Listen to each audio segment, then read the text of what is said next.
Assalamualaikum warahmatullahi wabarakatuh. Izin perkenalkan diri, Taruna tingkat 3 Politeknik Pengayoman Indonesia, jurusan Ilmu Pencatatan, kelas Teknik Pencatatan B. Izin Bapak, izin saya akan menampilkan video ujian akhir semester mata kuliah Statistik Manajemen Data, yaitu dengan dosen pengajar Pak Widio Cepakawari. Izin Bapak, izin menampilkan data Bapak.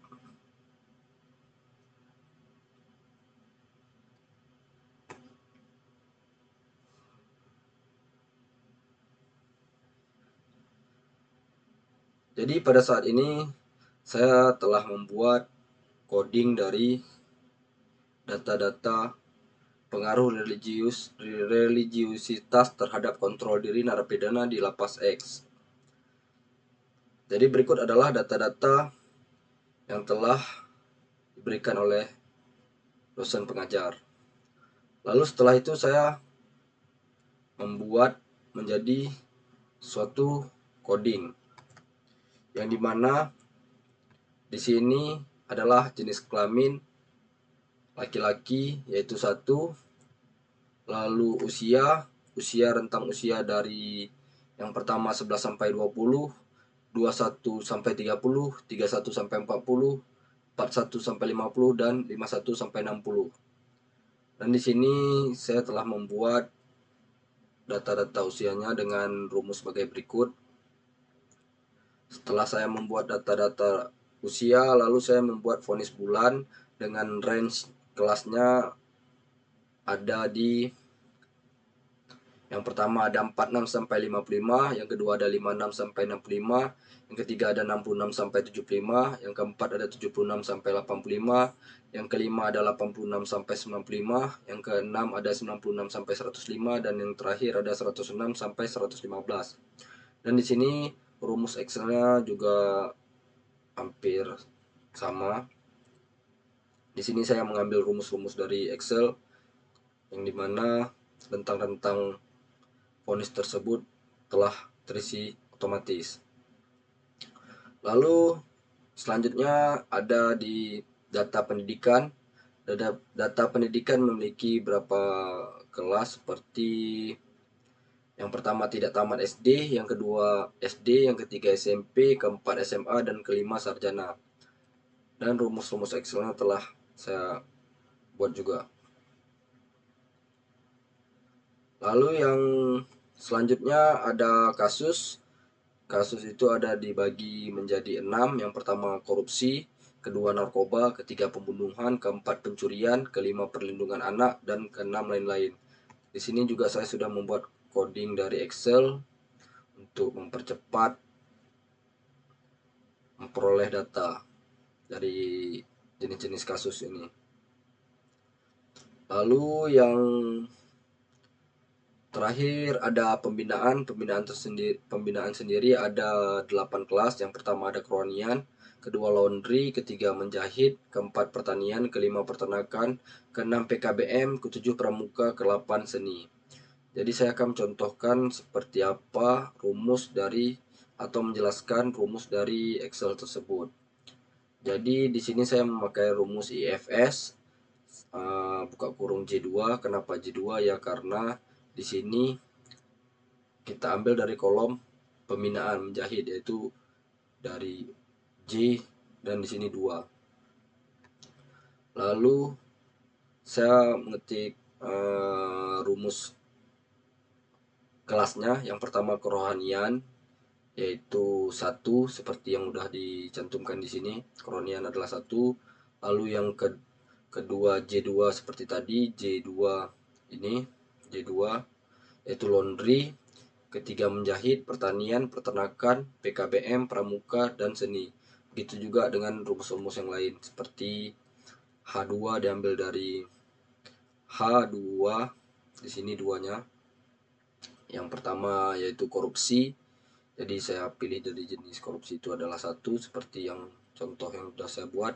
Yang kedua narkoba, yang ketiga pembunuhan, keempat pencurian, kelima perlindungan anak, dan keenam lain-lain. Lalu setelah saya membuat coding dari Excel data tersebut, saya memindahkan lagi ke sheet selanjutnya. Dan sebelumnya saya memindahkan data-data dari usia, dari jenis kelamin, usia, range vonisnya, range pendidikan, kasus, dan pembinaan. Cara memindahkannya sangat mudah, tinggal di copy saja seperti ini, lalu dipindahkan ke sheet selanjutnya seperti ini. Jadi setelah dipindahkan data-data tersebut, kita juga mencari nilai X dari X dan Y dari data-data tersebut. Nilai X tersebut kita dapat dari jumlah total X dan Y. Jadi apabila kita harus mendapatkan nilai total dari X dan Y, kita harus memberikan rumus sum di Excel seperti H4 sum buka kurung H4 titik 2 V4. Maksud dari H4.2 dan V4 adalah H4 itu adalah kolom pertama dari X1-nya dan V4 adalah akhir kolom dari X15. Maka dari rumus tersebut ditambahkan menjadi nilai X ini. Dan untuk menambahkan nilai-nilai selanjutnya tinggal mengklik tombol ini lalu diturunkan ke bawah seperti itu. Dan begitu juga dari nilai Y-nya.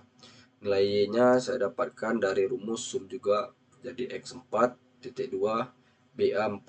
BA4 itu berarti dari nilai ini.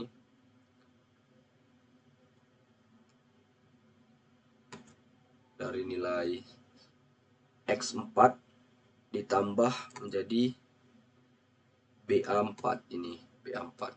Jadi muncullah hasil 92 dari tambahan semua Y1 sampai Y30. Lalu untuk menambahkan semuanya tinggal diklik seperti cara sebelumnya, seperti ini. Lalu kita pindah lagi ke sheet yang kedua. Jadi setelah itu kita mengcopy data dari nilai X dan nilai Y. Dari nilai X ini kita copy dan nilai Y kita copy dan dipindahkan ke sheet 2. Yaitu muncullah data di seperti ini. Setelah data-data tersebut muncul, maka kita akan memindahkan data-data ini ke SPSS. Kita akan mengcopy data tersebut ke SPSS. Klik copy, lalu pindahkan datanya ke SPSS. Jangan lupa tetap di sheet pertama data view dan dipindahkan.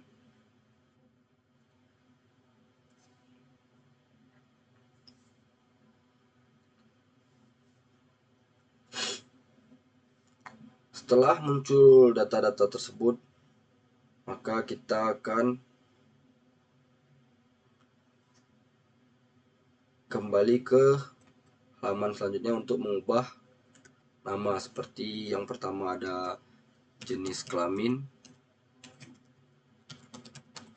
yang kedua ada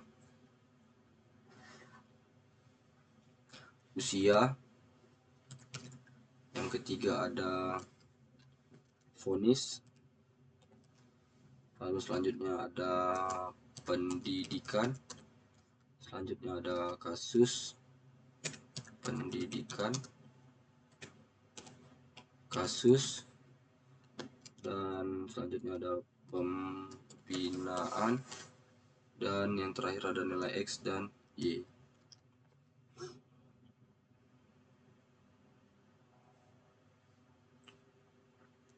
Setelah kita pindahkan, tidak lupa desimal dijadikan menjadi 0 semua.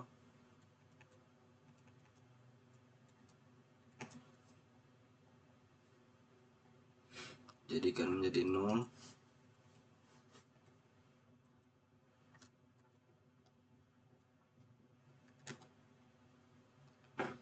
Lalu measure kita pilih nominal.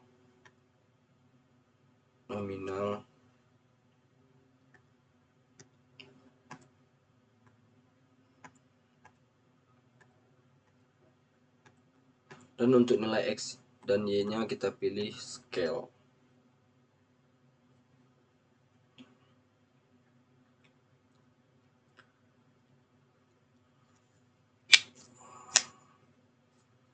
Lalu di sini kita ketik menjadi kerohanian karena nilai X adalah kerohanian dan nilai Y adalah kontrol diri.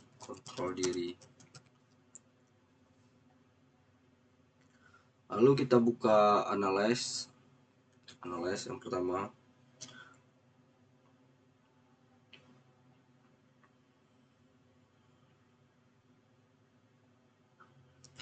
Analyze, lalu deskriptif statistik dan frekuensi.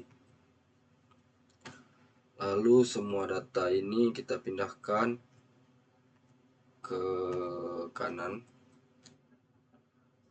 dan tinggalkan nilai X dan Y nya. Lalu klik OK. Maka akan muncul data seperti ini di outputnya. Kita kembali lagi ke data. Kita klik lagi analyze dan deskriptif statistik dan frekuensi. Lalu kita pilih kembali untuk digeserkan ke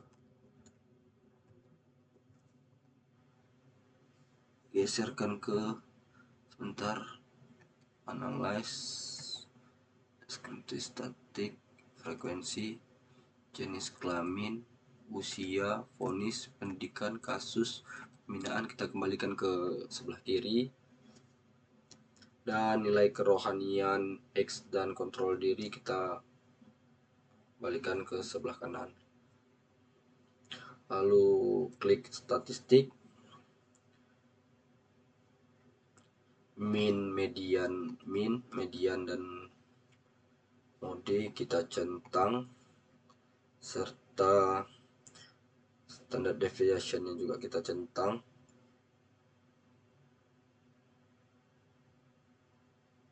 Lalu minimum serta maksimumnya juga kita centang.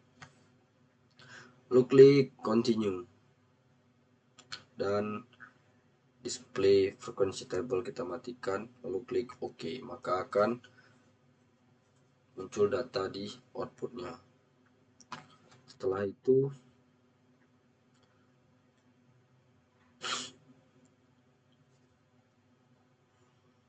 kita klik lagi analyze, ada di regression, lalu di linear.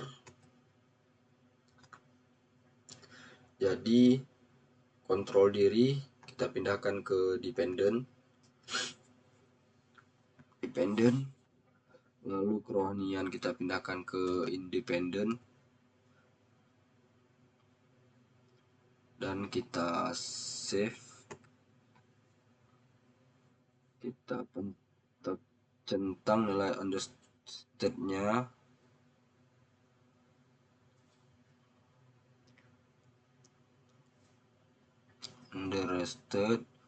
lalu klik continue dan klik OK. Lalu datanya akan dipindahkan kembali ke output.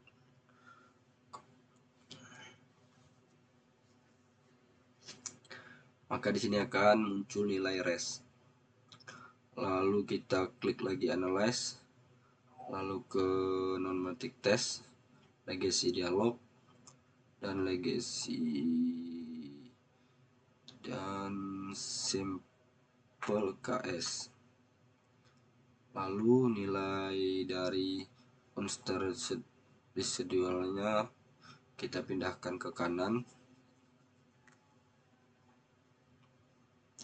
dan kita klik OK.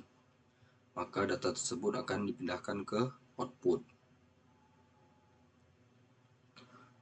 Lalu data-data tersebut akan kita pindahkan ke Word seperti frekuensi, copy, kita pindahkan ke Word, maka akan muncul seperti ini. Lalu kita klik frekuensi yang kedua dan akan muncul seperti ini. Dan selanjutnya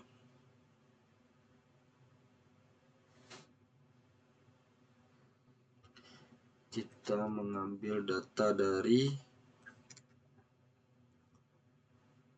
output dari ANOVA,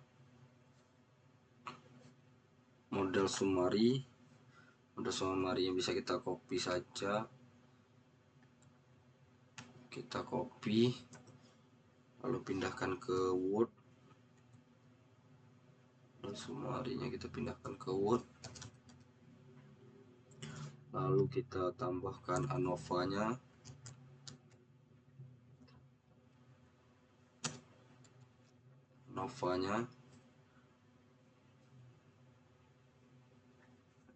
Dan yang terakhir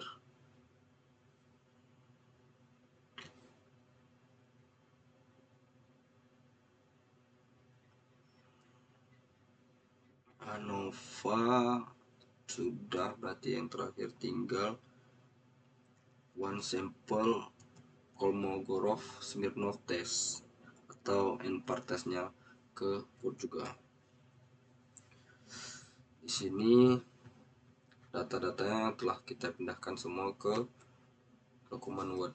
Lalu kita membuat nama Zakir STB 5033, STB 5033,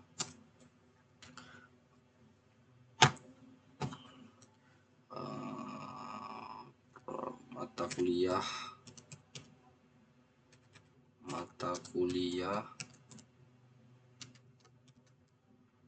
statistik manajemen data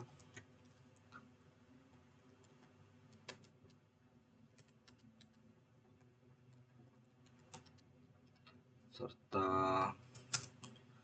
dosen pengajar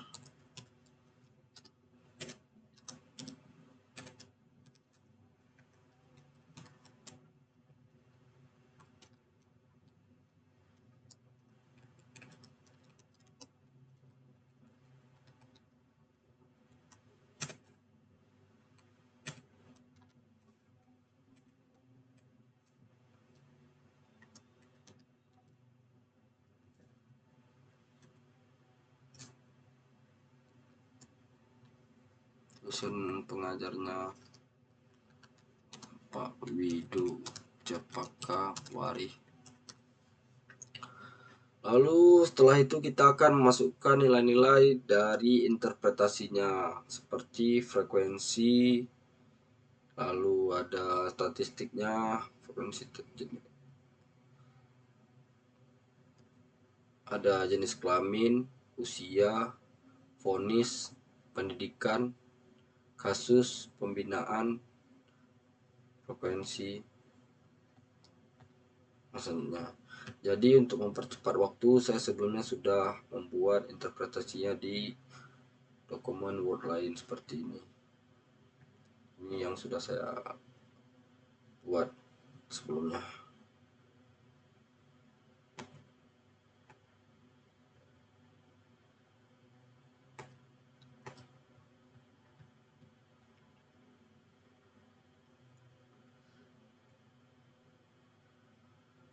Kita copy paste aja daripada untuk diketik akan memakan waktu. Kita pindahkan ke Word selanjutnya.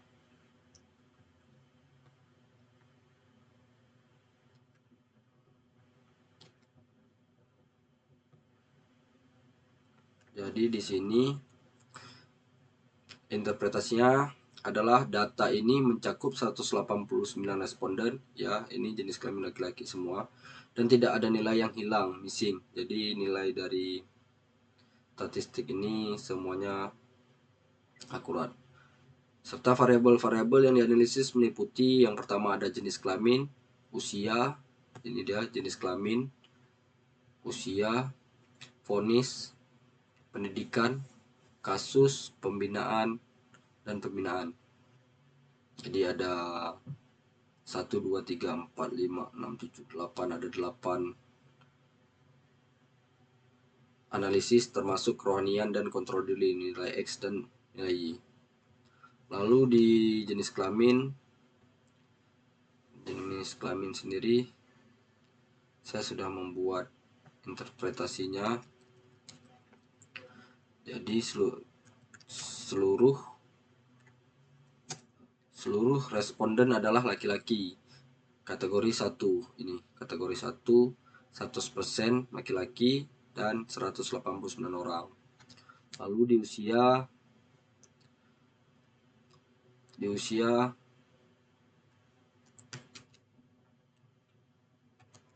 kategori usia yang paling banyak adalah kategori 5. Kategori 5 itu berarti kalau kita buka di raw data tadi, kategori 5 adalah kategori 5 adalah 51 sampai 60 dengan jumlah 25,4%. Diikuti oleh kategori 3 dengan jumlah 23,8% dan 2 23,3%. Berarti jumlah terbanyak adalah 5, 3 dan selanjutnya 2. Interpretasinya sebagian besar berada di rentang usia menengah. Detail rentang perlu klarifikasi label asli. Lalu ada vonis. Vonis di sini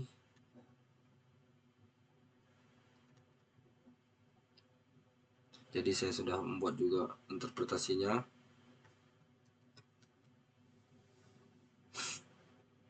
Saya akan mengcopy paste di sini. Jadi mayoritas vonis berada di kategori 4. Kategori 4 dengan presentasi 22,2%, dan yang kedua ada di 2 ini, nilai 2 dengan presentasi 19%.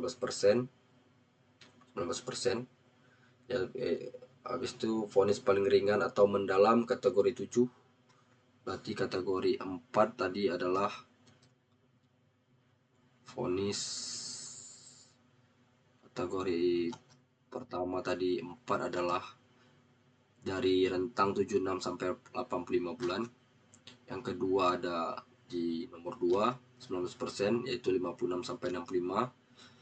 Vonis paling ringan atau mendalam di kategori 7 hanya 3,2%, yaitu 106 sampai 115. Kemungkinan kategori menunjukkan lamanya masa hukuman atau tingkat berat vonis. Lalu ada di pendidikan. Pendidikan saya juga sudah membuat interpretasinya. Jadi kita tinggal copy paste. Pendidikan. Jadi responden tersebar cukup merata. Ini tersebar cukup merata. Kategori 3 dan 4 masing-masing 21,7%. 3 dan 4 kita bisa lihat 3 dan 4 di pendidikan. Berarti di SMP dan SMA masing-masing presentasi 21,7% mendominasi, kemungkinan tingkat pendidikan menengah atau sederajat. Pendidikan tinggi tampaknya rendah seperti sarjana. Lalu ada di kasus.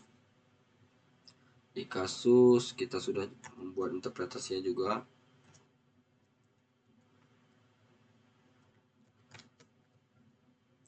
Di kasus ada yang pertama kategori 6 paling dominan, yaitu perlindungan anak. dengan presentasi 22,2%, disusul kategori 4 yang kedua. Kategori 4 ada pencurian dengan presentasi 19%. Distribusi relatif seimbang. Lalu ada di pembinaan.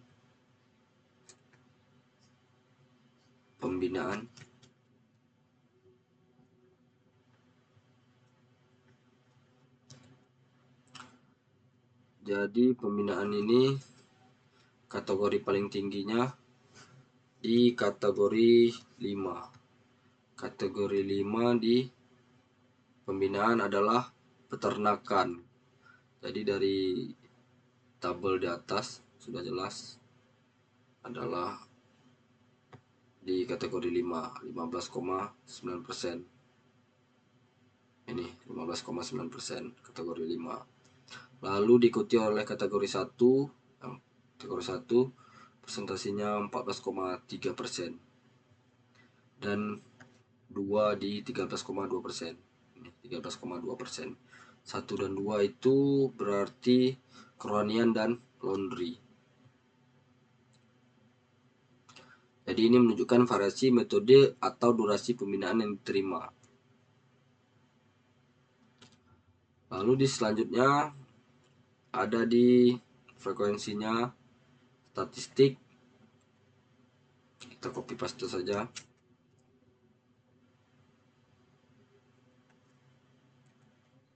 Jadi skor kerohanian relatif tinggi dan cukup merata rentang 15 sampai 60. 15 minimumnya dan maksimumnya di 60 di kerohanian. Lalu skor kontrol diri juga tinggi, rata-rata 93,76 dari kemungkinan maksimum 118. Ini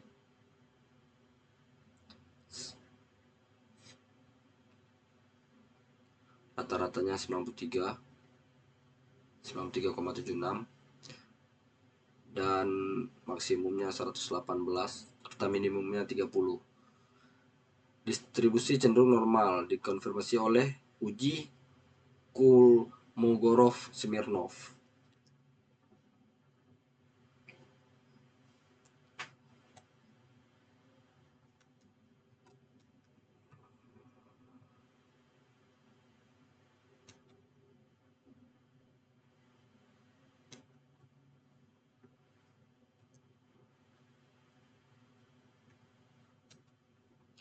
Jadi R-nya 0,822. Ini hubungannya sangat kuat dan R kuadratnya 0,675. Kerohanian menjelaskan 67,5%. Variabilitas kontrol diri serta F1,187 sama dengan 38. Ini dia 388 561 0,001 signifikan secara statistik. Interpretasinya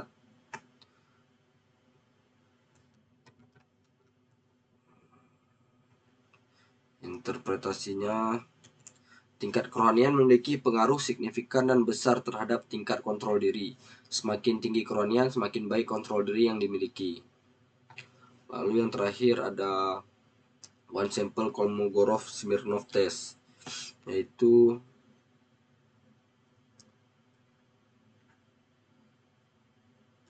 sebagai berikut. Kita copy paste, pindahkan.